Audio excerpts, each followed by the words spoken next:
Assalamualaikum warahmatullahi wabarakatuh.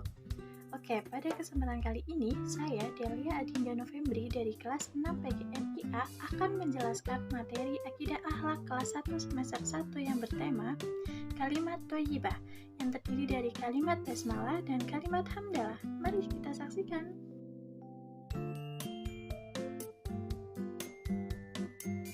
Oke anak-anak, sebelum kita melaksanakan pembelajaran pada pagi hari ini, marilah kita mulai pembelajaran dengan membaca basmalah secara bersama-sama. Bismillahirrahmanirrahim. Nah, sebelum masuk pada pembahasan, Ibu akan memberitahukan tujuan pembelajaran kita pada kesempatan hari ini. Yang pertama, setelah pembelajaran, siswa dapat mengetahui bacaan basmalah dan hamdalah dengan baik. Yang kedua, setelah pembelajaran, siswa dapat mempraktikkan membaca basmalah dan hamdalah pada kehidupan sehari-hari.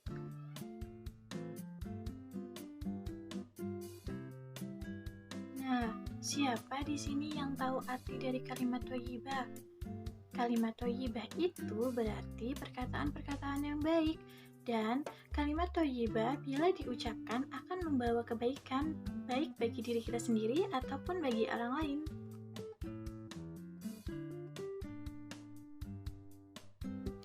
Nah, setelah kita mengetahui apa arti dari kalimat thayyibah, pada kesempatan kali ini kita akan membahas dua kalimat thayyibah. Kalimat yang pertama adalah Bismillahirrahmanirrahim yang berarti dengan menyebut nama Allah yang Maha Pengasih lagi Maha Penyayang, dan kalimat thayyibah yang kedua adalah Alhamdulillahirabbil alamin yang berarti segala puji bagi Allah Tuhan semesta alam. Nah, setelah kita mengetahui pengertian dari kalimat thayyibah dan bunyi dari kalimat thayyibah, mari kita bahas kalimat thayyibah yang pertama. Kalimat thayyibah yang pertama adalah kalimat basmalah. Kira-kira kapan ya kita harus melafalkan basmalah? Nah, pada dasarnya kita harus melafalkan basmalah ketika akan memulai kegiatan. Contohnya, saat akan belajar, lalu saat kita akan berpakaian atau saat kita akan pergi. Nah, mulai dari sekarang, anak-anak baca ya basmalah sebelum melakukan kegiatan. Nah, di sini ada yang tahu nggak kenapa kita harus membaca basmalah? Kira-kira apa ya yang membuat kita harus membaca basmalah? Yuk, kita cari tahu alasannya. Nah, kira-kira kalau kita membaca basmalah itu, kita akan mendapatkan beberapa manfaat. Di antaranya adalah 1. Perkataan yang kita ucapkan akan menjadi pahala. Yang kedua, kita akan mendapatkan ridho dari Allah. Dan yang ketiga, kita akan dilindungi oleh Allah. Yang keempat, kita akan diberikan keberkahan berupa pahala oleh Allah. Dan yang terakhir, kita terhindar dari perbuatan dosa dan maksiat. Banyak sekali ya manfaatnya. Kalimat thayyibah yang kedua adalah kalimat hamdalah. Mari kita ucapkan kalimat hamdalah bersama-sama. Alhamdulillahirabbil alamin. Kalimat hamdalah berarti segala puji bagi Allah Tuhan semesta alam. Kalimat hamdalah itu kan merupakan kalimat untuk mengucap syukur. Nah, kita itu harus bersyukur kepada Allah Subhanahu wa Ta'ala yang telah memberikan kita nikmat. Nikmat itu bisa berupa rezeki, bisa berupa kesehatan, dan lain sebagainya. Nah, kira-kira kapan ya kita harus mengucap hamdalah?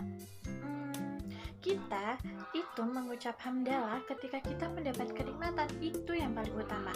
Dan kita juga mengucap hamdalah ketika kita mendapatkan rizki, kita terhindar dari musibah, ataupun ketika kita akan berzikir. Nah, setelah kita mengetahui bacaan hamdalah, arti dari bacaan hamdalah, dan kenapa kita harus membaca hamdalah, serta waktu kita membaca hamdalah. Nah, kira-kira manfaat apa saja sih yang kita dapatkan ketika kita membaca hamdalah?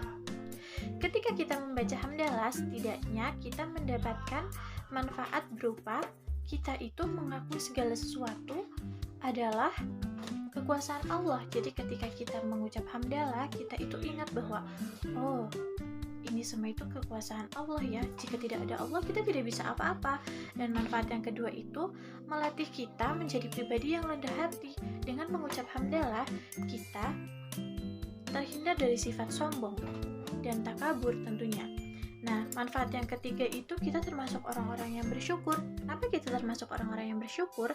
Karena kalimat hamdalah merupakan kalimat yang mencerminkan rasa syukur kita kepada Allah Subhanahu wa Ta'ala.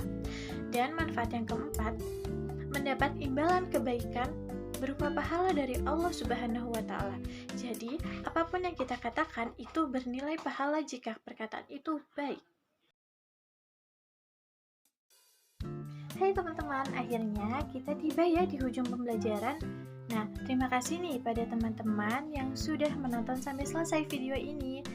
Nah, sekiranya itu saja yang dapat saya sampaikan pada video pembelajaran kali ini. Kurang lebihnya mohon maaf. Dan wal qalam wa ma yasturun fastabiqul khairat. Wassalamualaikum warahmatullahi wabarakatuh.